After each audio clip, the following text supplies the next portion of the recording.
اعوذ باللہ من الشیطان الرجیم بسم اللہ الرحمن الرحیم۔ السلام علیکم ناظرین محترم، 92 نیوز چینل کے پروگرام صبح نور میں آپ کا میزبان غلام معین الدین نظامی اپنے ساتھیوں سمیت حاضر خدمت ہے۔ حضرت ابو انیس محمد برکت علی رحمہ اللہ تعالیٰ کی تالیف اسماء النبی الکریم سے خاتم النبیین صلی اللہ علیہ وآلہ وسلم کا ایک اسم مبارک پڑھنے اور سننے کی سعادت حاصل کرتے ہیں۔ سیدنا الشافی صلی اللہ علیہ وآلہ وسلم، ہمارے سردار شفا عطا فرمانے والے، درود و سلام بھیجے اللہ تعالیٰ آپ پر، آپ کی آل پاک پر، آپ کے صحابہ کرام رضوان اللہ تعالیٰ علیہ مجمعین پر۔ مشہور و معروف صحابی حضرت واہ بن اسقع رضی اللہ عنہ بیان فرماتے ہیں کہ ایک شخص نے رسول خدا صلی اللہ علیہ وآلہ وسلم کی بارگاہ اقدس میں عرض کیا کہ میرے گلے میں شدید تکلیف ہے۔ رسول خدا صلی اللہ علیہ وآلہ وسلم نے فرمایا، قرآن مجید کی تلاوت کو خود پر لازم کر لو، یعنی اس سے گلے کی تکلیف جاتی رہے گی اور تمام جسمانی بیماریوں سے حفاظت ہوگی۔ ناظرین مکرم، یہ اہم حدیث مبارکہ صحیح بخاری شریف میں آئی ہے۔ ہمارا آج کا موضوع طب نبوی صلی اللہ علیہ وآلہ وسلم ہے، اور خاص طور پر حجامہ، جو ایک خاص طریقہ علاج ہے جس پر ہماری گفتگو ہوگی۔ آغاز گفتگو سے پہلے میں ایک بابرکت درود پاک ناظرین تک پہنچانا چاہتا ہوں، جو ہمارے اکابر مشائخ کے معمولات کا حصہ رہا ہے، ظاہری اور باطنی بیماریوں کے علاج کے لیے بہت مجرب وظیفہ ہے۔ برکت کے لیے اس سے آغاز سخن کرتے ہیں۔ اللہم صلی علی سیدنا و مولانا محمد طب القلوب و دوائها و عافیت الابدان و شفائها و نور الابصار و ضیائها و قوت الارواح و غذائها و علی آلہ و اصحابہ و بارک وسلم۔ جو شخص ظاہری اور باطنی امراض کا شکار ہو، اسے کثرت سے اس درود پاک کو اپنا معمول بنانا چاہیے۔ ناظرین مکرم، اللہ کے رسول صلی اللہ علیہ وآلہ وسلم ظاہری اور باطنی بیماریوں کے معالج اعظم ہیں، اور حقیقت یہ ہے کہ وہ انسانوں کے لیے تو مسیحا اکبر ہیں، اس لیے کہ جسم بیمار ہوں یا روحیں بیمار ہوں تو ان کو شفا دینے کے لیے ہی باذن اللہ تعالیٰ آپ مبعوث ہوئے ہیں۔ بیماریاں پیدا کی گئی ہیں تو ہر بیماری کا علاج بھی پیدا کیا گیا ہے، یہ بھی حدیث مبارک میں آتا ہے۔ اور حضرت مولانا جلال الدین رومی رحمۃ اللہ تعالیٰ جب یہ فرماتے ہیں، از ہمان جا کے رسد درد ہمان جاست دوا، جہاں سے درد آتا ہے، جہاں سے بیماری آتی ہے، علاج بھی وہیں ہے۔ تو یہ بالکل ایک طرح سے حدیث مبارکہ کی ترجمانی ہے۔ ہم دیکھتے ہیں سیرت طیبہ میں اور احادیث کے ذخیرے میں کہ اللہ کے رسول صلی اللہ علیہ وآلہ وسلم نے باطنی بیماریوں کا علاج تو فرمایا ہی، ظاہری بیماریوں کے علاج کے لیے بھی کبھی آپ نے روحانی طریقہ علاج تجویز فرمایا۔ مثلا کسی بیمار کو کہا کہ آپ تلاوت کیا کیجئے، کسی بیمار کا سن کے آپ نے فرمایا کہ آپ نماز یا نفل پڑھیے، یہ ہے روحانی علاج۔ بہت سارے بیماروں کو اللہ کے رسول صلی اللہ علیہ وآلہ وسلم نے مختلف دوائیاں بھی تجویز فرمائی ہیں، یہ ظاہری علاج ہے۔ اور تیسری قسم یہ ہے کہ جس میں یہ دونوں طریقہ علاج اکٹھے ہو جائیں، اور بہترین طریقہ علاج وہی ہے جس میں ہم اپنے ظاہری علاج کے ساتھ ساتھ اپنے باطنی علاج کی طرف بھی متوجہ ہو جائیں۔ چنانچہ طبیب اول و آخر سیدنا محمد مصطفیٰ صلی اللہ علیہ وآلہ وسلم نے جتنے علاج اور معالجے بیان فرمائے ہیں، تجویز فرمائے ہیں، وہ ظاہری ہوں یا باطنی ہوں، تو ان کے نتیجے میں سیرت و حدیث میں طب نبوی کے نام سے ایک پورا شعبہ قائم ہو گیا ہے، جس میں لوگوں نے تحقیق کی ہے، علماء نے بھی اور اطباء نے بھی اور معالجوں نے بھی، ڈاکٹروں نے بھی، طبیبوں نے بھی، کہ رسول اللہ صلی اللہ علیہ وآلہ وسلم نے اگر یہ علاج تجویز فرمائے ہیں تو ان میں کیا حکمتیں ہیں اور ان کے کیا نتائج نکلتے ہیں، اس پر بھی ہماری آج گفتگو ہوگی۔ اسی طرح ناظرین محترم، عرب میں اور اس سے پہلے بہت ساری اقوام میں اور علاقوں میں بہت قدیم ایک طریقہ علاج تھا حجامہ، جس کو پچھنے لگوانا کہتے ہیں۔ اللہ کے رسول صلی اللہ علیہ وآلہ وسلم نے یہ بھی تجویز فرمایا، آپ نے خود بھی پچھنے لگوائے اور صحابہ کو بھی تجویز کیے۔ حجامہ کیا ہوتا ہے، اس کے کیا فوائد ہیں، کیسے معلوم ہوتا ہے کہ اب اس کی ضرورت پڑ گئی ہے، اور اس میں ہمیں احتیاطی تدابیر کیا کرنی چاہیے، اور ٹیکنیکلی ہم اس کو طبی نقطہ نظر سے دیکھیں تو ہم کیسے جسٹیفائی کر سکتے ہیں کہ اس کے کیا فوائد ہیں اور اس کے کیا مضرات ہیں، یہ بھی آج کی ہماری گفتگو کا اہم موضوع ہوگا۔ یہ کہا جاتا ہے کہ طب نبوی کے نام سے جتنا بھی ذخیرہ احادیث موجود ہے ان میں سے بیشتر احادیث ضعیف ہیں یا کمزور ہیں۔ اس پر بھی ہم رہنمائی لیں گے کہ یہ بھی مکمل سچ نہیں ہے۔ ظاہر ہے بہت ساری وضعی احادیث بھی ہیں، بہت ساری مشکوک اور ضعیف احادیث بھی ہیں، لیکن اس کے ساتھ مستند ذخیرہ بھی تو موجود ہے جو ہمارے علماء محققین نے صدیوں کی عرق ریزی سے اور تحقیق سے یہ ثابت کیا ہے کہ یہ احادیث مستند ہے۔ اب ان سے جب ہمیں رہنمائی ملتی ہے، خود قرآن کریم میں بہت ساری ادویات کا ذکر ہے جن کو شفا قرار دیا گیا لوگوں کے لیے، تو رسول اللہ صلی اللہ علیہ وآلہ وسلم یاد رکھیے جو ہمارے نباز ظاہر بھی ہیں اور نباز باطن بھی ہیں، نباز دنیا بھی ہیں اور نباز آخرت میں بھی ہیں۔ آپ کے ہاں روحانی علاج اور آپ کے ہاں بدنی علاج اور ان کا بہترین کمبینیشن ملتا ہے۔ تو اس معالج اعظم و اکبر کی باتیں آج ہم کریں گے، خاص اس تناظر میں کہ آپ نے طبی نقطہ نظر سے ہماری کیا رہنمائی فرمائی ہے، اور حجامہ کیسے آپ کی پسندیدگی کیوں تھی، اس کے کیا اسباب تھے، کتنے مواقع پر جو ریکارڈ میں ہے آپ نے حجامہ کروایا، اور اس سے متعلقہ جتنے مسائل بھی ہیں۔ آج اس اہم موضوع پر گفتگو کرنے کے لیے ہمارے پاس آپ کے بہت ہی محبوب شخصیت، ہر دل عزیز شخصیت، نامور عالم دین جناب مفتی محمد فاروق القادری صاحب تشریف فرما ہیں۔ ہمارے ساتھ تشریف رکھتے ہیں محترم حکیم مزمل حسین عارف صاحب، اور ہربلسٹ جناب سید حسنین شاہ صاحب۔ میں فرداً آپ کی تشریف آوری کا ممنون ہوں۔ محترم مفتی صاحب، قرآن و حدیث میں بیماریوں کے روحانی اور ظاہری علاج کی کیا رہنمائی ملتی ہے، اور کیا یہ جو میں نے عرض کیا ایک تاثر دیا جاتا ہے کہ طب نبوی سے متعلق ساری احادیث محل نظر ہیں، ان کو ریوزٹ کرنا چاہیے، جائزہ لینا چاہیے، شاید وہ ساری درست نہیں ہیں، اس پر آپ کیا فرماتے ہیں؟ بسم اللہ الرحمن الرحیم۔ جناب محترم قبلہ ڈاکٹر صاحب، آپ نے یہ بات بجا فرمائی کہ ہر شعبے کی طرح طب کے شعبہ سے متعلق جو احادیث ہیں ان میں رطب و یابس تمام طرح کی روایات جمع کی گئی ہیں۔ کچھ روایات اپنے صحت کے اعتبار سے اعلیٰ درجے کو پہنچتی ہیں، اور کچھ روایات کے اندر سقم موجود ہے جس پر کلام کیا گیا ہے۔ اس حوالے سے صدیوں پہلے علامہ ابن قیم نے کاوش کی، اور انہوں نے پوری ایک کتاب ترتیب دی الطب النبوی۔ اچھا، ماشاءاللہ۔ اور اس کے اندر انہوں نے 3 چیپٹر مستقل طور پر قائم کیے۔ واہ۔ ایک چیپٹر میں انہوں نے وہ تمام احادیث جمع کی جو درجہ صحت کو پہنچتی ہیں، جی، اور ان روایات کے اندر ان احادیث میں آپ صلی اللہ علیہ وآلہ وسلم نے جو اپنے اصحاب کو یا مختلف مناسبتوں سے علاج تجویز فرمائے ان کا ذکر ہے، اور دوسرے چیپٹر میں انہوں نے وہ روایات جمع فرمائیں جس میں آپ نے علاج کے لیے کچھ دعائیں، کچھ وظائف، سبحان اللہ، کچھ دم تجویز فرمائے، اور تیسرے چیپٹر میں انہوں نے وہ احادیث جمع فرمائیں کہ ایک ہی حدیث میں ظاہری جسمانی علاج بھی ہے اور ساتھ ہی وہ وظائف بھی ہیں جو روحانی علاج کی طرف مؤثر ہوتے ہیں۔ تو اس پہ تو کام ہوا ہے، اور جو صحیح حدیث ہیں یا ضعیف ہیں یا موضوع ہیں ان تمام کو صدیوں پہلے ہی ہمارے اکابر نے اپنی محنت اور جانفشانی سے الگ الگ کیا ہوا ہے۔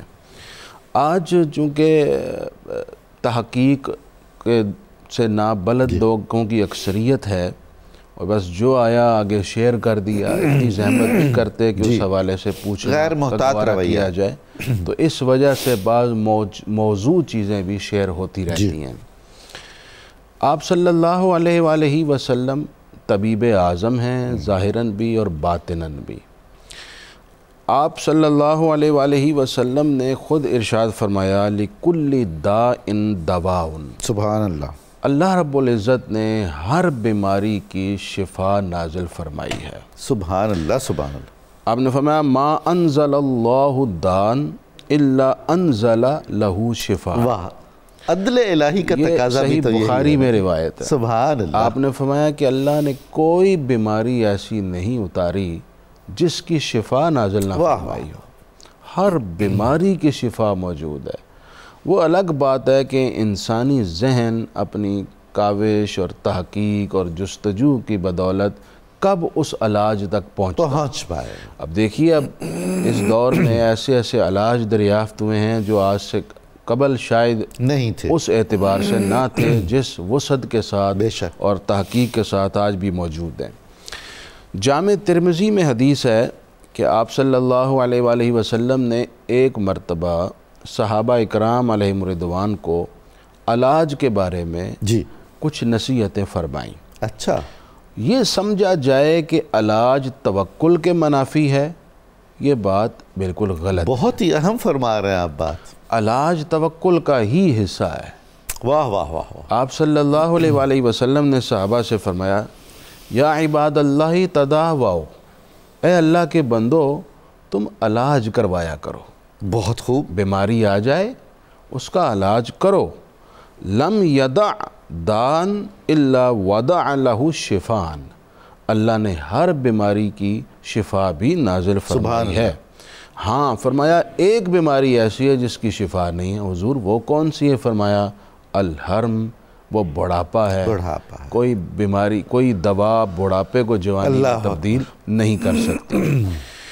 بعض صحابہ اکرام ایسے ہیں جن کو آپ صلی اللہ علیہ وآلہ وسلم نے دعائیں بتائیں ان کی بیماری کے تناظر میں، بعض کو دوائیں بتائیں۔ واہ۔ مثلا حضرت سعد کے بارے میں آپ کو بتایا گیا حضور وہ بیمار ہے، جی، تو حضور ان کی عیادت کے لیے ان کے گھر تشریف لے گئے اور ان کے سینے پہ ہاتھ رکھا تو آپ نے تشخیص فرما لی۔ اللہ اکبر۔ لمس مصطفیٰ سے ان کی بیماری کھل گئی کہ آخر ان کو مسئلہ ہے کیا، تشخیص ہو گئی۔ جی، آپ نے فرمایا ان کو تو دل کا مسئلہ ہے، اللہ اکبر۔ ان کو حارث کے پاس لے جائیں، وہ معروف طبیب تھے، جی، ان کو ان کے پاس لے جائیں اور چیک اپ کروائیں۔ واہ واہ واہ۔ اب یہ حضور فرما رہے ہیں، اس کا مطلب ہے کہ توکل اور اللہ پر اعتماد کے منافی نہیں ہے علاج کروانا، عالم اسباب ہے نا، سبب کیونکہ اختیار اسی نے کرنا دوا ضروری ہے۔ اتاری ہے جی، اور اسی کی تلقین ہے کہ تم اس جانب آؤ، تو گویا دوا کے ذریعے سے شفا لینا یہ اللہ سے ہی شفا لینا ہے اور اس پر اعتماد کرنا ہے کیونکہ حکم اس کا ہے، جی، اور شفا بھی ان اشیاء میں اور ان تخلیقات میں اسی نے رکھی ہے۔ تو آپ نے فرمایا ان کے پاس لے جاؤ، اور ہاں یوں کرنا جی، کہ مدینہ منورہ کی 7 کھجوریں لے لینا اجوا، سبحان اور ان اللہ، کو گٹھلی سمیت ان کو ساتھ کھلا دیا جائے۔ بلکہ آپ نے یوں بھی فرمایا من تصبح۔ اچھا، ایک عمومی طور پر ہمارے ہاں بیماری کے آنے سے پہلے احتیاطی تدبیر اختیار کرتے ہوئے بعض اوقات انجیکشن بچوں کو لگایا جاتا ہے، جی، بعض اوقات کچھ قطرے پلائے جاتے ہیں اور کمپینز چلتی ہیں اس کی، اور ہماری حکومتیں بھی اس پر بڑا کردار ادا کرتی ہیں۔ گلی محلوں میں، مساجد میں اعلانات ہوتے ہیں کہ فلاں جگہ پر قطرے پلائے جا رہے ہیں، بچوں کو لے آئیں۔ اس پر سوال اٹھتا ہے کہ ابھی تو بیماری آئی نہیں ہے اور آپ پہلے ہی انجیکشن لگا رہے ہیں اور قطرے پلا رہے ہیں۔ تو اس مناسبت سے بھی کئی احادیث میں روایات موجود ہیں۔ کمال ہے۔ مثلا یہ جو روایت ہم اکثر پڑھ لیتے ہیں، اگر ہم اس جانب غور کریں تو مسئلہ حل ہوتا ہے کہ حضور نے فرمایا من تصبح 7 تمرات من العجوۃ لم یضرہ سحر ولا سم فی ذلک اليوم، سبحان اللہ سبحان اللہ، او کما قال علیہ السلام۔ حضور نے فرمایا جس شخص نے علی الصبح 7 عجوہ کھجوریں کھا لی، اس دن اس کو نہ تو کوئی زہر نقصان پہنچا سکے گا اور نہ ہی جادو نقصان پہنچا سکے گا۔ یہ گویا علاج پیشگی علاج ہے، پیشگی علاج ہے، احتیاطی تدبیر ہے۔ اور اس مضمون کی حدیث مختلف روایات میں، مختلف الفاظ میں، مختلف جملوں کی صورت میں موجود ہے۔ ایک دو حدیث جلدی سے ڈاکٹر صاحب میں سنانا چاہوں گا۔ حضور علیہ السلام نے کلونجی کے بارے میں فرمایا، صحیح بخاری کی روایت ہے، آپ نے فرمایا ان فی الحبۃ السوداء شفاء من کل داء الا السام، اللہ فرمایا کلونجی میں موت کے علاوہ ہر بیماری سے شفا۔ سبحان اللہ سبحان اللہ۔ اب حکماء بیٹھے ہیں جی، ڈیٹیل اس کی طبی اعتبار سے تو یہی بیان فرمائیں گے۔ دوسرا ثنائے مکی، جی یہ ایک بوٹی جڑی بوٹی ہے اور مختلف ممالک میں ہوتی ہے، لیکن مکہ شریف میں جو ہوتی ہے وہ سب سے عمدہ ہے، اس لیے اس کو ثنائے مکی کہتے کہا ہیں۔ جاتا۔ حضرت انس بن مالک رضی اللہ تعالیٰ عنہ سے روایت سنن کبریٰ میں امام نسائی کی کہ حضور علیہ السلام نے فرمایا کہ یہ جو ثنائے مکی ہے نا، اس میں اللہ نے موت کے علاوہ ہر بیماری سے شفا سبحان رکھی ہے۔ اللہ، تیسری روایت عود ہندی کی، قیس سے روایت، ہاں، حضور علیہ السلام نے فرمایا علیکم بہذا العود الہندی فإن فیہ سبعۃ اشفیہ، اللہ اکبر، تم پر لازم ہے، یعنی یہ لزوم وجوب کے درجے کا نہیں ہے، جی یہ علاج کے اعتبار سے، یعنی تم اس کو ترجیح دو ہاں، کہ عود ہندی، عود ایک خوشبودار لکڑی کو کہتے ہیں، وہ ہندوستان کی وہ بر صغیر ہندوستان کی کی بہترین نسبت، ہے۔ ہاں، تو عود ہندی سے علاج کرو کیونکہ اس میں 7 بیماریوں کی شفا ہے۔ سبحان اللہ سبحان اللہ سبحان اس مضمون کی احادیث تو طب نبوی سے متعلق بہت موجود ہیں اور مستند ہے۔ ہمیں اس جانب آنا بھی چاہیے کیونکہ زیادہ تر علاج جو ہے وہ آرگینک علاج ہے۔ واہ واہ واہ، بہت خوب بہت خوب۔ جناب حکیم مزمل صاحب، اللہ کے رسول صلی اللہ علیہ وآلہ وسلم نے مختلف اوقات میں شہد، زیتون، دودھ اور بخار کی صورت میں تو پانی سے بھی علاج، نہانے سے تجویز فرمایا۔ آپ قدیم و جدید طب کی روشنی میں رسول اللہ صلی اللہ علیہ وآلہ وسلم کے ان تجویز کردہ علاجوں کی کیا حکمت ہے اور کیا یہ آج بھی اسی طرح ہمارے لیے مفید ہیں؟ بسم اللہ الرحمن الرحیم والصلاة والسلام علی رسولہ الکریم۔ مفتی صاحب نے ساری طب بیان فرما دی ہے، اور یہ طب جو ہے الحمدللہ تعالی جتنی ریسرچ حضور ہو رہی ہے جی، وہ نئی نہیں ہو رہی ہے۔ واہ، جو ہمارے مسلم اطباء علماء ریسرچ کر چکے ہیں یہ ان کو دریافت کرنے کی ریسرچ ہو رہی ہے۔ سبحان اللہ، کیا بہت خوبصورت بات، کہ کیا کیا کر چکے ہیں، کیا کیا ہو چکا ہے۔ اور قرآن مجید فرقان حمید میں رسول اکرم صلی اللہ علیہ وآلہ وسلم کی تشریف آوری کا ذکر جو ہم دعائے ابراہیم کی شکل میں پڑھتے ہیں، حضرت ابراہیم خلیل اللہ نے جو دعا مانگی اللہ کی بارگاہ میں، وہ کیا تھی؟ اس میں سارا ہمارا موجودہ دور کی رہنمائی ہے۔ اللہ کریم نے قرآن مجید میں یہ ارشاد فرمایا ہوا ہے کہ حضرت ابراہیم خلیل اللہ نے عرض کی، اے رب ہمارے، اور بھیج ان میں ایک رسول انہی میں سے کہ ان پر تیری آیتیں تلاوت فرمائے اور انہیں تیری کتاب اور پختہ علم سکھائے۔ سبحان اللہ، اور آگے جو ارشاد فرمایا، اور انہیں خوب ستھرا فرما دے۔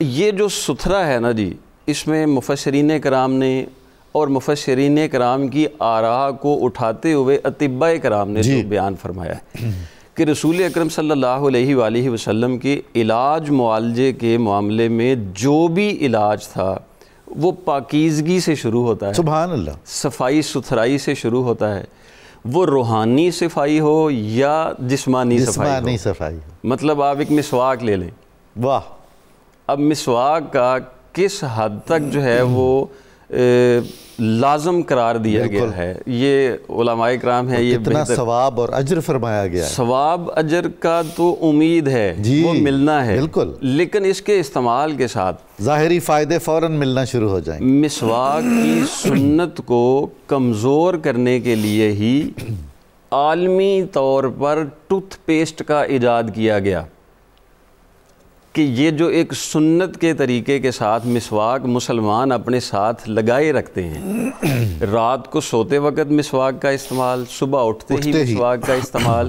اور جو جتنے بھی حکماء ہیں اور جتنی بھی ریسرچ ہے، آج کے دور کی بھی ریسرچ ہے، وہ دیکھ لیں، غذا کے کھانے کے بعد اس کا جزو بدن نہ بننا، جی، اس میں تیزابیت آنا، اس میں تبخیر ہونا، اس میں بہت حد تک جو ہے وہ ایسیڈیٹی بن جانا، اس میں سے ایک سبب یہ ہے کہ غذا کے کچھ ایسے حصے یا جز جو دانتوں میں رہ جاتے ہیں، جو مکمل طور پر حل نہیں ہو پاتے ہیں. اگر ہم مسواک کا استعمال جو ہے وہ اپنے ساتھ لازم رکھ لیتے ہیں تو یہ دانتوں کو بھی مضبوط کرتا ہے, صفائی بھی کرتا ہے. آپ کو منہ کی بدبو کے لیے بہت مہنگے علاج کی ضرورت نہیں ہے. ایک رسول اکرم صلی اللہ علیہ وسلم کی سنت پر عمل کر لیں, آپ کے منہ سے بدبو ختم ہو جائے گی. یعنی اس میں ٹوتھ پیسٹ بھی ہے, ماؤتھ واش بھی ہے, سب کچھ ہے, اس میں سارا کچھ ہے کیونکہ یہ طبیب اعظم کی سنت ہے. سبحان اللہ, یہ رسول مکرم صلی اللہ علیہ وآلہ وسلم کی سنت مبارکہ ہے. اور رسول اکرم صلی اللہ علیہ وآلہ وسلم کا مسواک کا استعمال جو آپ نے, یہ مفتی صاحب بیان فرمائیں گے کہ آپ نے اپنی آخری لمحات میں بھی اگر کسی چیز کی خواہش کی تو وہ مسواک کی سبحان اللہ, کہ وہ مجھے دے دی جائے, یہ اتنی ضروری ہے. اور اس کے بعد جو ہے وہ گھر میں اماں جی حضور اماں عائشہ صدیقہ رضی اللہ تعالیٰ عنہ آپ فرماتی ہیں کہ گھر میں کسی کو بخار ہو جاتا تو ہمارے گھر میں حریرے کی ہانڈی چڑھ جاتی. اللہ اکبر, یہ ایک ایسا خوبصورت علاج ہے اس موسم کے لحاظ سے بھی اور تمام موسموں. یہ حریرہ کوئی خاص اجزاء پر مشتمل ہے؟ یہ حریرہ ایسی خوبصورت ایک غذا ہے جی جو دودھ کے اندر کچھ مغزیات ڈال کے ان کو اتنا پکایا جاتا ہے کہ وہ دودھ تھوڑا سا اپنی حیت میں گاڑھا ہو جاتا ہے. ٹھیک ہے, مطلب اس کو پکا کے نا تو مطلب اس میں آپ مغز بادام ڈال دیں, یہ نسخہ بھی ہو جائے گا. جی مغز بادام ڈال لیں, خشخاش ڈال لیں, چارے مغز ڈال لیں, تھوڑی سی الائچی ڈال لیں اور اس میں تھوڑی سی سونف ڈال لیں. ہر طرح کی طبیعت کا مریض اس کے لیے ہر مفید ہے؟ طرح کی طبیعت کا مریض. اچھا, طب نبوی کی میں ایک خاصیت اور بتا دوں. سبحان اللہ, طب نبوی صلی اللہ علیہ وآلہ وسلم میں جو بھی علاج تجویز کیے گئے ہیں وہ تمام مزاج کے لیے کارآمد ثابت ہو جاتے ہیں. واہ واہ, اس میں یہ دیکھنا ہی نہیں پڑتا کہ یہ اس کے لیے بہتر ہوگا کہ نہیں, اس کے لیے بہتر ہوگا کہ نہیں. ہاں یہ ضرور ہے کہ وہ اب طب نبوی میں بیان کردہ اشیاء اگر استعمال کر رہے ہیں تو وہ معالج کے مشورے کے ساتھ ذرا استعمال کر لیں کہ وہ آپ کو یہ بتا سکے کہ آپ کے حساب سے یہ مقدار اتنی رہے گی, یہ مقدار اتنی رہے گی اور اس کا ٹائم یہ رہے گا. تو اس کے ساتھ آپ بہت ساری بیماریوں سے بچ سکتے ہیں. حریرہ گھر کے اندر جو ہے وہ استعمال کرنے سے آپ کا موسمی بخار ہے یہ ختم ہو جائے گا. بچوں کے گلے خراب ہو رہے ہیں یہ ختم ہو جائے گا. یہ جو عود ہندی علامہ صاحب نے فرمایا یہ کست شیریں کے نام سے پنساری سے مل جاتی ہے. اچھا, یہ اگر گھر میں بچوں کو ٹھنڈ لگ جائے, نمونیا لگ جائے یا ان کی پسلی کا درد آ جائے تو آپ صلی اللہ علیہ وسلم نے ارشاد فرمایا اس کو تھوڑا سا پیس لیں, پھر اس کو پانی میں تھوڑا گھس لیں. یعنی اس کو تھوڑا گھس کے تھوڑا تھوڑا چٹانا شروع کر دیں, آپ کے بچوں کی ٹھنڈ ٹھیک ہو جائے گی اللہ کے فضل سے. ماشاءاللہ. اور یہ طب نبوی کا ہی فیضان ہے.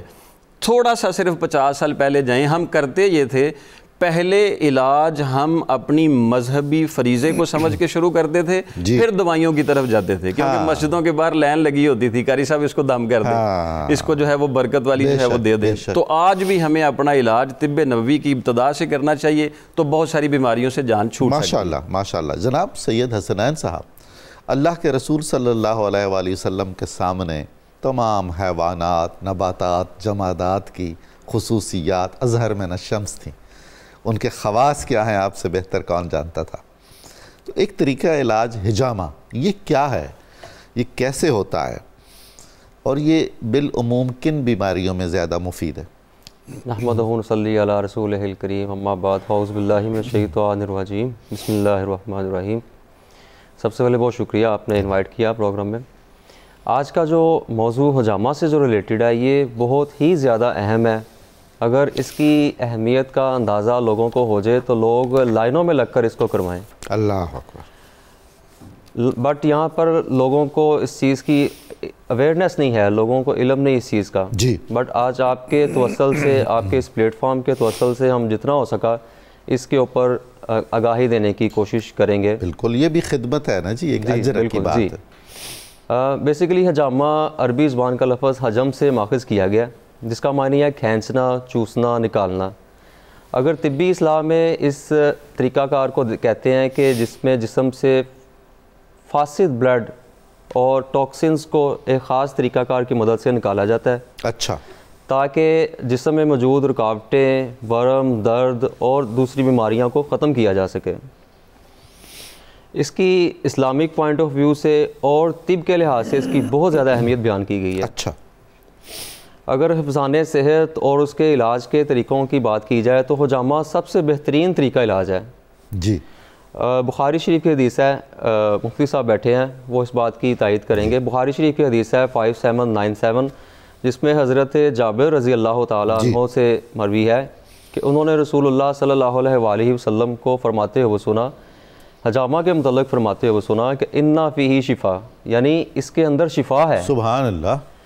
آپ اس چیز کی اسلامک پوائنٹ آف ویو سے بہت ساری اس میں حدیث ہمیں دیکھنے کو ملتی ہے۔ جی، اگر ہم طب کے لحاظ سے اس کی بات کریں تو اس میں مزید آگے دو طرح کے اس میں پروسیجر آ جاتے ہیں، طریقہ کار آ جاتے ہیں اس میں۔ ایک اس میں ڈرائی کپنگ کی جاتی ہے، خشک کپ لگائے جاتے ہیں مخصوص نہیں پوائنٹس۔ یعنی خون نکالا جاتا ہے جس میں انسانی سے؟ جو ڈرائی کپنگ ہے اس میں بلڈ نہیں نکلے گا اچھا جی، اس میں جسٹ آپ خشک کپ لگائیں گے مخصوص پوائنٹ کے اوپر۔ ٹھیک ہے۔ لیکن جب ویٹ کپنگ کی جاتی ہے، ویٹ کپنگ کا ہی زیادہ فائدہ ہے، اس میں بلڈ نکلے گا۔ اور اس کے بارے میں ایک حدیث کا مفہوم بھی ہے کہ شفا جو ہے وہ کاٹنے والے بلیڈ کی دھار میں ہے۔ اچھا، یہ ایک حدیث کا مفہوم ہے۔ اور جب ڈرائی کپنگ کا جو پروسیجر ہے وہ بہت ہی سمپل ہے، وہ بھی مخصوص پوائنٹ ہیں۔ بیسیکلی جب ہم حجامہ کرتے ہیں تو پوری باڈی سے جو کاربونیٹڈ بلڈ ہے وہ اس پوائنٹس کی طرف ٹرانسفر ہونا سٹارٹ ہو جاتا ہے، اچھا، جسے ہم بعد میں ویٹ کپنگ کے تھرو یعنی کہ مائنر سے کٹنگ بلیڈ سے کر کے تو وہاں سے اس کو ہم باہر جسم سے نکال لیتے ہیں۔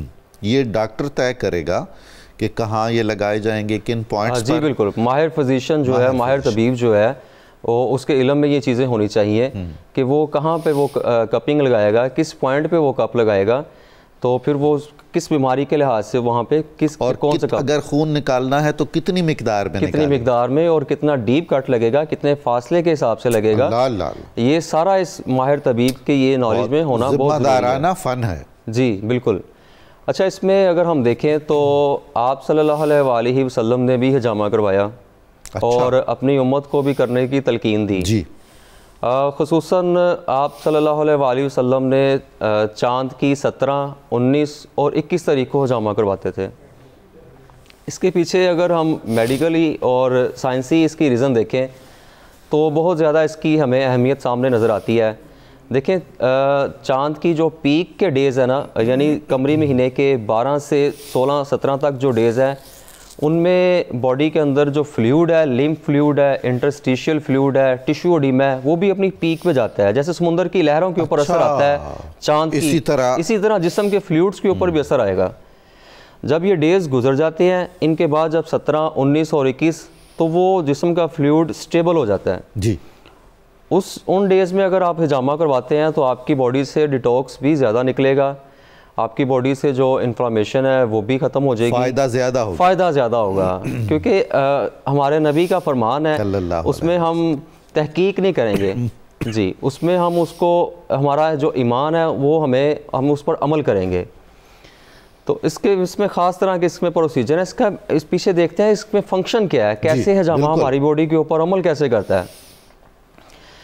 جب حجامہ کیا جاتا ہے تو اس میں ہماری مائکرو سرکولیشن بہتر ہوتی ہے ٹیشوز کے اندر۔ اچھا جی، اور ٹیشو ایڈیما جو ہے وہ ختم ہو جاتا ہے، ہماری باڈی سے جو ڈیٹاکس ہے وہ ختم ہو جاتا ہے جی، ڈیٹاکسیفیکیشن کا عمل اس سے بہتر ہوتا ہے، ہماری باڈی میں امیون سسٹم جو ہے وہ ایکٹیویٹ ہو جاتا ہے، WBC جو ہمارے وائٹ بلڈ سیلز ہیں وہ اس سے اسٹیمیولیٹ ہوتے ہیں، ایکٹیویٹ ہوتے ہیں، اور جسم کا جو دفاعی نظام ہے وہ بہتر ہوتا ہے۔ اس سے کارٹیسول ایک ہارمون ہے، اس کا لیول کم ہوتا ہے، جس سے جسم میں تناؤ، ٹینشن، ڈپریشن یہ ختم ہو جاتا ہے۔ بہت خوب۔ اور نیند، جن کو نیند کا مسئلہ ہے وہ نیند بھی بہتر ہو جاتی ہے اس کے ساتھ۔ یہ اس کے بیسک سے چند فائدے میں نے بھی گنائے ہیں، اس کے بے شمار اور بہت سارے فائدے ہیں۔ ابھی اس پر تفصیلی بات کرتے ہیں۔ بالکل۔ اور اگر اس کو دیکھا جائے تو یہ اس میں انسانیت کے لیے بہت زیادہ فائدہ ہے، لیکن جی اس کا صرف آگاہی کی ضرورت ہے۔ ہاں، بہت خوب، بہت خوب۔ ناظرین مکرم، آپ دیکھ رہے ہیں کہ طب نبوی اور حجامہ کے موضوع پر کتنی اہم اور مفید گفتگو ہو رہی ہے۔ یہ سلسلہ جاری رہے گا۔ ہمیں ایک مختصر وقفہ کرنا ہے، آپ بھی اور ہم بھی درود پاک سننے کی سعادت حاصل کریں گے۔ بہت جلد دوبارہ آپ کی خدمت میں حاضر ہو رہے ہیں، آپ ہمارے ساتھ رہیے گا۔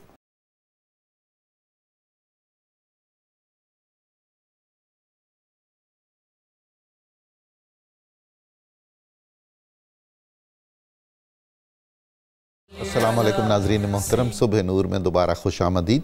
ہمارا آج کا موضوع ہے طب نبوی صلی اللہ علیہ وآلہ وسلم اور خاص طور پر حجامہ۔ حضرت مفتی صاحب، کیا اللہ کے رسول صلی اللہ علیہ وآلہ وسلم نے حجامہ پسند فرمایا، خود بھی کروایا، کروانے کا حکم بھی دیا، اور آگ سے داغ کر بھی ایک طریقہ علاج کوئی تھا، اس کے بارے میں رسول اللہ صلی اللہ علیہ وآلہ وسلم نے کیا رہنمائی دی؟ جی بسم اللہ الرحمن الرحیم۔ صحیح بخاری میں یہ روایت ہے، رسالت مآب صلی اللہ علیہ وآلہ وسلم نے فرمایا کہ شفا 3 چیزوں میں ہے۔ اچھا، 2 کی اجازت دیتا ہوں، 1 سے منع کرتا ہوں۔ سبحان اللہ۔ حجامے میں شفا ہے، ساتھ فرمایا شہد پینے میں شفا ہے، اور آگ سے داغنے میں بھی شفا ہے، لیکن میں اپنی امت کو آگ سے داغ کر علاج کرنے سے منع کرتا ہوں۔ اللہ اکبر، اللہ۔ اس عمل سے آپ نے روکا ہے۔ آپ نے حجامے کو پسند فرمایا، بلکہ صحیح بخاری میں روایت ہے کہ تمہارے دواؤں میں جو شفا بخش اور مؤثر اور نفع بخش چیز ہے وہ حجامہ ہے۔ اللہ اکبر۔ آپ نے اس کو شفا بخش قرار دیا اور اس کو پسند فرمایا۔ ابھی ڈاکٹر صاحب نے ایک روایت بیان کی حضرت جابر بن عبداللہ انصاری کی، صحیح بخاری سے۔ صحابہ اکرام اس حوالے سے بڑے پسند فرماتے تھے اور موٹیویشن رکھتے تھے، اور اکثر و بیشتر حجامہ کرواتے تھے۔ اچھا، اور ایک دوسرے کو مختلف مواقع پر اس کی ترغیب دیتے تھے۔ اچھا، ماشاءاللہ۔ حضرت جابر بن عبداللہ انصاری عیادت کرنے گئے حضرت مقنع کی۔ جی، یہ تابعی تھے اور حضرت جابر کے شاگرد بھی تھے۔ اچھا، بیمار ہو گئے تو آپ ان کے پاس گئے اور ان کی حالت دیکھی تو انہیں ارشاد فرمایا کہ تم حجامہ کیوں نہیں کرواتے؟ کہ حضور وہ کیا ہوتا ہے؟ آپ نے فرمایا کہ میں نے رسول اللہ صلی اللہ علیہ وآلہ وسلم کو فرماتے سنا تھا، ان فیہ شفا، کہ حجامہ میں شفا ہے، تو جب تک آپ یہ کروائیں گے نہیں میں یہاں سے جاؤں گا نہیں۔ سبحان اللہ۔ خود بیٹھے رہے اور حجامہ ان کا کروا کے واہ سے واہ گئے۔ واہ، اخلاص بھی تو دیکھیے نا۔ اخلاص دیکھیے۔ خواتین بھی یہ کرواتی تھیں۔ اچھا، حضرت ام سلمہ سلام اللہ علیہا عرض کرنے لگیں، اے رسول خدا میں بھی حجامہ کروانا چاہتی، تو آپ نے ان کو اجازت دی۔ اور حضرت ام سلمہ کے رضائی بھائی تھے ابو طیبہ، جی، جو نابالغ لڑکے تھے اور نابالغ ہونے کے باوجود حجامہ میں ماہر تھے۔ واہ، سبحان اللہ۔ آپ صلی اللہ علیہ وسلم نے فرمایا ابو طیبہ کو بلا لو، واہ، ان سے حجامہ کروا لیں۔ وہ محرم بھی ہوئے۔ محرم بھی ہوئے، اور خود آپ صلی اللہ علیہ وآلہ وسلم نے بھی ابو طیبہ سے ہی حجامہ کروایا۔ اچھا، متعدد کیا مرتبہ۔ سعادت ہے ان کی۔ بلکہ جب انہوں نے حجامہ کیا تو حضور علیہ السلام نے فرمایا ان کو اجرت کے طور پر 1 سا کھجورے دے دیں۔ ہاں ہاں ہاں، سبحان اس کا اللہ۔ مطلب ہوا کہ آپ اپنے معالج کو فیس دے سکتے ہیں۔ حضور اگر معالج دوست ہے تب بھی فیس دے دیں۔ جی بالکل، دینی چاہیے۔ اچھا، تیسری بات آپ صلی اللہ علیہ وسلم کی حجامہ سے رغبت کا عالم اس روایت سے بھی لگا سکتے ہیں کہ آپ صلی اللہ علیہ وآلہ وسلم حالت احرام میں ہیں۔ اچھا، حج کے لیے تشریف لے جا رہے ہیں یا عمرے کے لیے؟ جی، احرام کی حالت میں بھی اللہ کے رسول علیہ السلام نے حجامہ کروایا، اللہ اکبر، اللہ اکبر۔ اس کو پسند فرمایا۔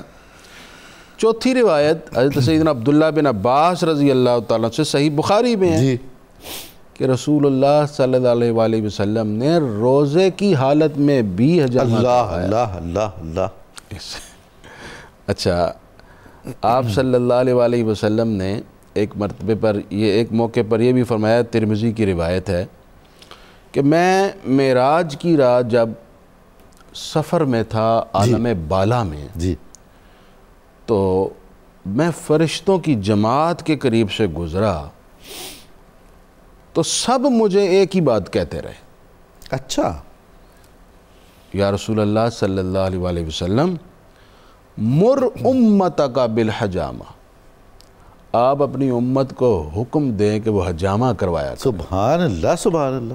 اب یہ روایت ترمذی میں موجود ہے، لیکن صحت کے اعتبار سے اس درجے میں نہیں ہے، لیکن چونکہ ضعیف بھی ہو تب بھی وہ روایت جی کسی حد تک معتبر ہوتی ہے۔ تو اور اس سے بھی ذرا اندازہ اس کی لگائیے، بڑھ جاتی ہے نا جی وزن اس کا، ہاں جی، کیونکہ اس کی تائید میں مختلف بخاری دیگر شریف میں روایات اور صحیح جی، درجہ صحت والی بالکل، موجود ہیں۔ بالکل تواتر۔ تو آپ صلی اللہ علیہ وسلم کو فرشتوں کا اس حد تک پیغام پیش کرنا آپ کی امت کے لیے بھی اس بات کی بین دلیل ہے کہ اس امت کے لیے اللہ نے حجامہ کو نفع بخش طریقہ علاج کرا دیا۔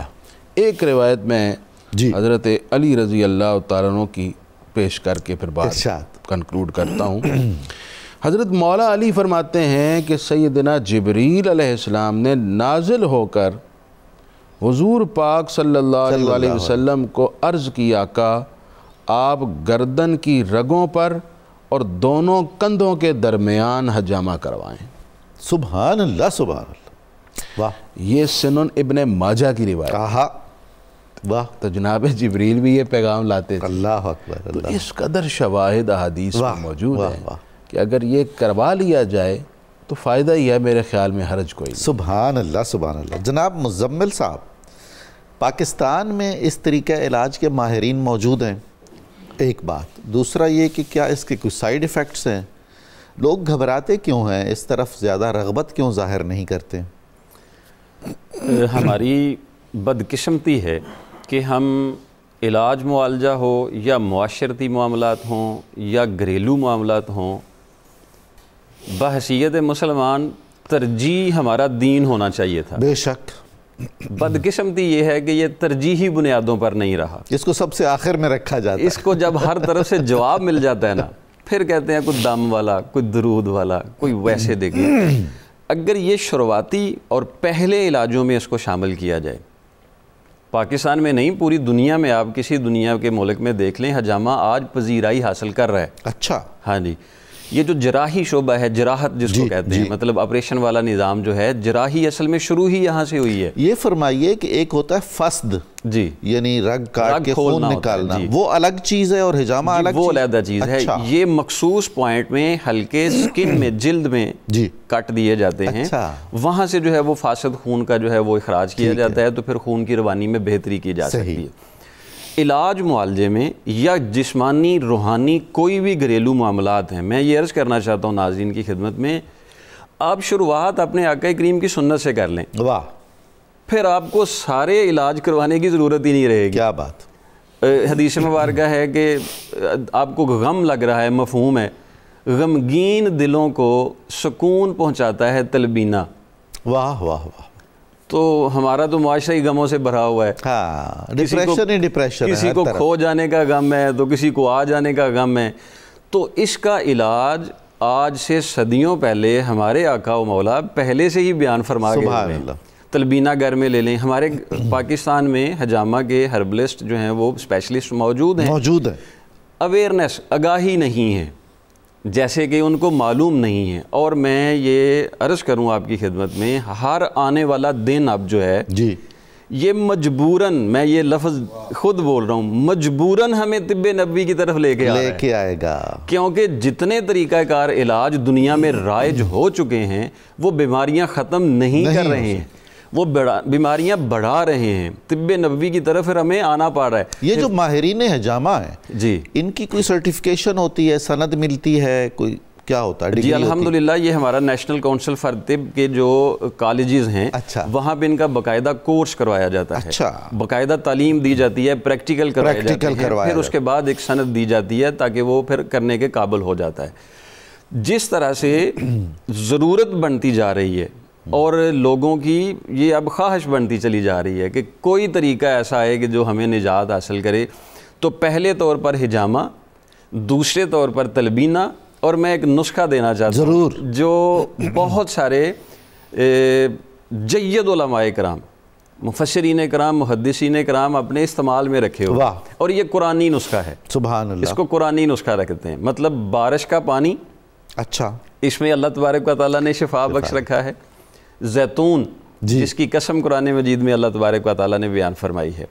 بارش کا پانی لیں 1 کپ، زیتون کا تیل لیں 1 چمچ، اور شہد جس میں واضح لفظ میں لکھا ہے کہ اس میں شفا ہے لوگوں کے لیے، 1 کپ بارش کا پانی، 1 چمچ زیتون کا تیل اور اس میں 1 چمچ شہد ڈال کے یہ ہر بندہ، ہر مزاج کا بندہ کسی بھی ایسی کرونک بیماری میں مبتلا ہے جو ٹھیک نہیں ہو رہی ہے، اچھا، یہ اللہ کے فضل سے اپنے استعمال میں رکھے۔ یہ بہت سارے قدیم محدثین کے استعمال میں رہا ہے، یہ تو صدقہ جاریہ ہوگا جی الحمدللہ اللہ کے فضل سے۔ مطلب آپ کو یہ علاج کروا رہے ہیں اور آپ کو کوئی بہتری نہیں مل رہی، ایک بار یہ ساتھ چل کے رکھیں اور یہ نیت کریں کہ یہ قرآن مجید میں چیزیں بیان کی ہوئی ہیں تو میں نے ان سے شفا لینی ہے۔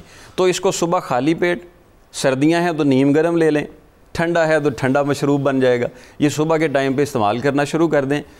اللہ کریم کے فضل و کرم کے ساتھ آپ کے جسم کے جتنے بھی وہ والے وائرس جو آپ کو نقصان پہنچا رہے ہیں، وہ والے بیکٹیریا جو نقصان پہنچا رہے ہیں، کچھ وقت کے بعد آپ کا قوت مدافعت والا نظام مضبوط ہو جائے گا اور آپ بیماریوں سے بہت حد تک یہ جو حجامہ کے لیے کٹس لگائے جاتے ہیں یہ خراب بھی ہو جاتے ہیں کیا؟ ان میں مسائل بھی پیدا ہوتے ہیں؟ کوئی سائیڈ ایفیکٹس ہیں؟ نہیں، اس کا ایک مخصوص طریقہ کار ہے، مطلب یہ کٹ لگا کے اس کو کھلا نہیں چھوڑا جاتا، ایک کپ ہے، وہ کپ اس کے اوپر لگا کے اس کو سک کرتا ہے ایک محدود وقت کے لیے، یہ زیادہ دیر کے لیے نہیں ہوتا، تو پھر اس کا دورانیہ ایک سیٹ کیا جاتا ہے اور مریض کی صحت کے اوپر ہوتا ہے کہ اس کی صحت کس حد تک اس کو برداشت کر سکتی ہے، تو اس دورانیے کے اندر ہی ہم نے اس کو کور کرنا ہوتا ہے۔ کپ جب اتر گیا جی تو پھر وہ نارمل سکن ہے؟ جی وہ نارمل ہو جاتی ہے، اس میں یہ اتنا کٹ نہیں لگتا کہ یہ خراب ہونے والی جگہ پہ جائے، اور ایسے مریضوں کو کٹ لگایا ہی نہیں جاتا کہ جن کے زخم جلدی صحیح نہ ہو، یہ کٹ لگایا ہی ان کو جاتا ہے کہ جن کا اندر کا سارا جائزہ لے کے تو وہ فوری طور پر اس کو ریکور کر لیا جاتا ہے۔ تو انشاءاللہ اللہ کے فضل و کرم کے ساتھ یہ آنے والا وقت طب نبوی کا ہے اور اللہ کے فضل سے آنے والا وقت یہ معاشرے سے بیماریاں ختم ہونے کا انشاءاللہ العزیز، انشاءاللہ العزیز۔ جناب والا حسنین شاہ صاحب، آپ یہ فرمائیے کہ کیا حجامہ ہر طرح کے مریض کے لیے، ہر عمر کے فرد کے لیے اتنا ہی مفید ہے، یا بعض کو بہت محتاط رہنا چاہیے، حجامہ نہیں کروانا چاہیے، اور کیا ہر شہر میں مل جاتے ہیں ماہرین حجامہ؟ جی میں اس کے کنٹرا انڈیکیشنز یعنی جن صورتوں میں یہ نہیں کروانا چاہیے اس پہ بات کرنے سے پہلے میں 1-2 چیزیں اور عرض کرنا چاہوں گا کہ اگر آپ سنتھیٹک اور کیمیکل والی ادویات سے جان چھڑانا چاہتے ہیں تو اس طرف آ جائیں، حجامہ کی طرف آ جائیں۔ جیسا مفتی صاحب نے بولا کہ فرمایا کہ آپ صلی اللہ علیہ وآلہ وسلم نے بھی جو مخصوص پوائنٹ تھا دونوں کندھوں کے درمیان، جسے ہم اگر اپر تھریسک ریجن بھی بول سکتے ہیں، C7 اور T1 ریجن ہے میڈیکل کے لحاظ سے اگر بولیں تو صرف اس ایک پوائنٹ میں 70 بیماریوں کا علاج ہے، اللہ، صرف اس ایک پوائنٹ میں 70 بیماریوں کا علاج ہے۔ اور اگر اسی ایک پوائنٹ پہ ہی میں سمجھتا ہوں ہر انسان کو ہر 2-3 ماہ بعد لازمی صرف ایک پوائنٹ پہ حجامہ کروا لیں، نہ زیادہ کپ لگوائیں، صرف ایک پوائنٹ پہ ہی کروا لیں، آپ کی پوری باڈی ریفریش ہو جائے گی، ایسے واش ہو جائے گی پوری باڈی، واہ، جیسے گاڑی میں کچرا آ جاتا ہے اس کا کاربوریٹر صاف کرتے ہیں، اسی طرح صرف اس ایک پوائنٹ کو اگر ہم حجامہ سے کر لیں تو آپ کا وہ گاڑی والا کاربوریٹر ہے جو صاف ہو جائے گا، پوری باڈی صاف ہو جائے گی۔ گردن کی رگوں پر بھی کیا جاتا ہے؟ دیکھیں اس میں وینز اور آرٹریز کے اوپر نہیں لگایا جاتا، ٹھیک، وہاں پہ بلیڈنگ نہیں رکے گی، اس کے لیے طبیب کا ماہر ہونا بہت ضروری ہے تاکہ ڈیپ کٹنگ نہ ہو۔ اس میں بالکل پین لیس پروسیجر ہے، اگر کوئی ماہر طبیب کر رہا ہے تو بالکل ہی پین لیس پروسیجر ہے، پتہ بھی نہیں چلتا، اور دکھنے میں یہ بلڈ ہوتا ہے لیکن یہ سارا کاربونیٹڈ اور فاسد مادے ہیں، جی پوری باڈی سے وہاں پہ اکٹھا ہو کے یہ ہم نکال دیتے ہیں وہاں سے، اور یہ جو کروانے والا پیشنٹ ہے اس کو خود فیل ہوتا ہے یار جسم ہلکا ہو گیا، یعنی صحت مند خون باقی رہتا ہے، جی جی جی، جس میں کچھ مسائل ہوتے ہیں وہ خارج ہو جاتا ہے، خون جو فریش خون ہے وہ تو ہماری باڈی میں وینز آرٹریز میں جا رہا ہے، یہ کاربونیٹڈ بلڈ ہے جو جسم میں بیماریاں پیدا کرتا ہے اور یہ لازمی ہر انسان کو کروانا چاہیے۔ اب جو اس کے کنٹرا انڈیکیشنز ہیں وہ ہم دیکھتے ہیں کہ کن صورتوں میں یہ کن کو نہیں کروانا چاہیے۔